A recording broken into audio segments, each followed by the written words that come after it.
Move on to the Detroit Lions, guys. And the Detroit Lions are no longer the feel-good story.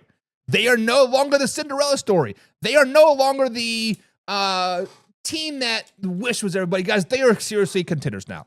When you look at the Detroit Lions, guys, they are contenders. After back-to-back playoff appearances and that core staying mostly intact, expectations, guys, are sky high for Dan Campbell's squad. But the 2025 NFL schedule is no joke. There are trap games, primetime tests, and powerhouse opponents all lined up. So tonight, guys, we're diving into the way too early win-loss prediction for the Detroit Lions 2025 NFL season. So, guys, let's hit every key matchup, every pick, and find out if this whether or not this Detroit Lions team is going to make a step forward and repeat in the NFC North, or have they already hit their ceiling? And, guys, I think they have hit their ceiling. I think they've hit their ceiling, and they get battle-tested early. One of the toughest tests of the seasons come out in week 1 when they travel to Lambeau Field to take on the Green Bay Packers. Guys, this rivalry has a new energy, and the Packers are getting better and better and better, Super Bowl better, and the Detroit Lions are even good as well. But the Detroit Lions lose at Lambeau. A tough pace of play, especially week 1, the Lions start 0-1. And then week number 2, they're back at home. Detroit Lions rebound with the divisional statement at home. Jared Goff gets into rhythm early, and the defense makes Caleb Williams uncomfortable. The Lions even things up at 1-1. Week number 3, they travel to Baltimore. Baltimore is brutal at home, and Lamar Jackson just does not lose to NFC teams.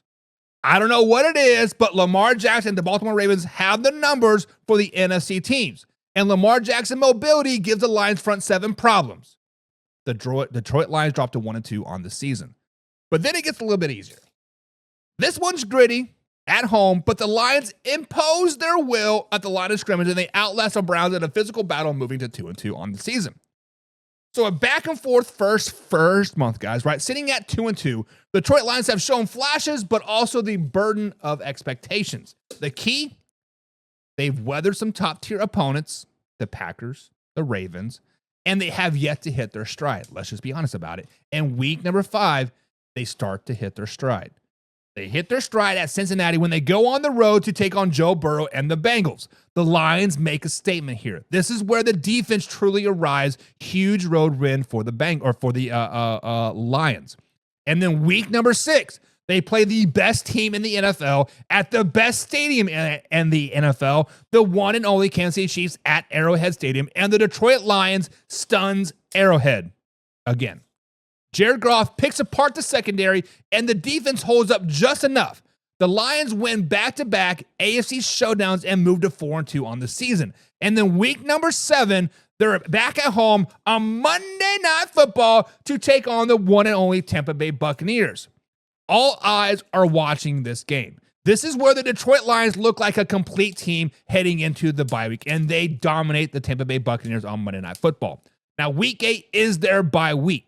So after a slow start, guys, the Detroit Lions catch fire. With wins over Cincinnati, the Kansas City Chiefs, and the Tampa Bay Buccaneers have them rolling. They have confidence and they have swagger. And at 5-2, this team is climbing, looking like a Super Bowl caliber team. And then they continue to dominate. They continue to dominate because coming into week 9, they play the Minnesota Vikings at home, putting a clinic in all 3 phases of the game. Special teams, defense, gambling, offense, whatever, it doesn't matter. The Vikings lose by 30. Then week number 10, revenge. They travel to Washington, D.C. to take on the Commanders. This one's a little bit closer than expected, but Dan Campbell has the team focused post-bye, and the Lions survive a road trip in that trap game, and they get the revenge from the playoff loss. But week number 11, they're back on the road, taking on the Philadelphia Eagles. The Lions run into a buzzsaw in Philly. Hurts and the Eagles have too much at home. Detroit Lions fall to 7-3. Week number 12, a nice little bounce back win when they play the New York Football Giants at home. The offense gets rolling again, and the defense puts a clamp on the Giants, moving them to 8-3 on the season. And then week 13, they're back at home Thanksgiving Day to play the Green Bay Packers. This one means everything.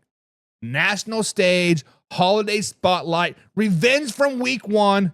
The Lions send a message and improve. to 9-3 on the record. So, guys, the Detroit Lions own November with key wins over the Vikings and Packers to take control of the NFC North and putting themselves firmly in playoff seeding territory at 9-3. But this is where the wheels start to fall off the wagon. This is where they start to realize that they are not as good as they once was. In Week 14, they play another Thursday night game, this time versus the Dallas Cowboys. A tough opponent, matter of fact, a great opponent, a Super Bowl caliber opponent, and the Dallas Cowboys pull this one out late, giving the Detroit Lions their fourth loss of the season. And then Week 15, they travel to LA to take on the Los Angeles Rams. This is a great matchup. Jared Goff versus Matthew Stafford, the trade, the whatever, yada, yada, yada. The Rams offense outpaces the Detroit Lions. Back-to-back losses put pressure on the final stretch, giving the Lions the fifth loss of the season. Now, all they got to do is win 2 of their next 3 to firmly lock in a playoff spot. Let's see what they do. Week 16, they're at home, taking on the Pittsburgh Steelers, and the Detroit Lions get right at home. This is a physical slugfest, but the Detroit Lions ground and pound their way to 10-5. And then Week 17 at Minnesota Vikings. Short work week, another Thursday night game, the third Thursday night game in 5 games. This is a recipe for a late down. And the Minnesota Vikings get the revenge and handle the Detroit Lions their 6th loss of the season. And then week number 18, all the playoff implications are on the line when they play the Chicago Bears, and the Lions show up ready, and they close out the season strong in Chicago, finishing 11-6. A rocky final month of the season, but the Detroit Lions show poise, finishing out the season and potentially winning the NFC North yet again. They finished the regular season as the NFC's most balanced teams. Not perfect, but battle-tested. So, guys, those are my way too early predictions for the 2025 Detroit Lions. 11 wins, 6 losses. That is good enough to stay in the playoff hunt, potentially winning the NFC North again, and definitely scary to whoever faces them in January. The question now is if the Lions are good, and if they're good enough to win it when it counts, because last year they were not. So what do you guys think? Let me know down in your comments below. Shay says the Packers sweeping the Bears this year. Got to get back to the winning ways at Handout and Soldier. Shay, the Bears are better. Packers are good, but the Bears are better. Mellow Mike says the Lions are going 12-2. Losing 2 coordinators have them taking a step back this season. I don't think people are going to fully understand, Mellow Mike, that losing Aaron Glenn and Ben Johnson are huge. Now, we've seen it, other teams reload, rebuild, etc., right? We've seen the Philadelphia Eagles go to the Super Bowl, lose both of their coordinators, start the season off 11-0. Granted, they fell apart toward the end of the season, but it can be done. Is the Detroit Lions the right fix for that? Probably not, but we'll see. We will see. Mellow Mike says, Packers Super Bowl better? Talk to me when Love beats someone other than the trash Cowgirls, but hey, Jordan Love's going to be a top 5 quarterback this year, but we're talking about the Detroit Lions right now.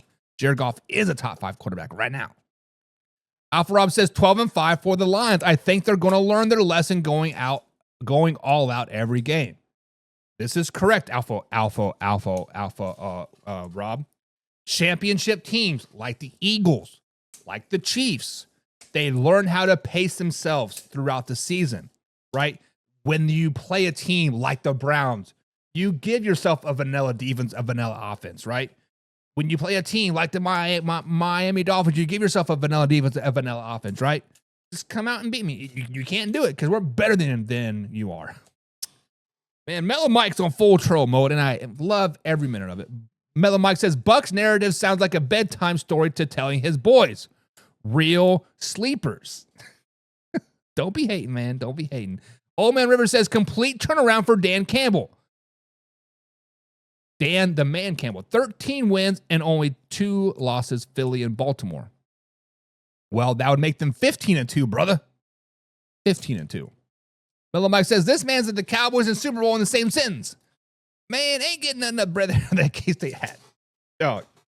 If you do not think the Dallas Cowboys are a Super Bowl contending team, you got another thing coming, brother. Super Bowl bound. Cowboys versus Chiefs, Super Bowl 60. On the short bus. Get out of here with that. Oh, damn. Old Man Rivers labeled the Buckmeister a window licker. Man, we about to have some problems, brothers. We about to have some problems. And a paint chip eater. Oh, man. What has happened to the live chat today, guys? Y'all dirty. Y'all dirty. But let's move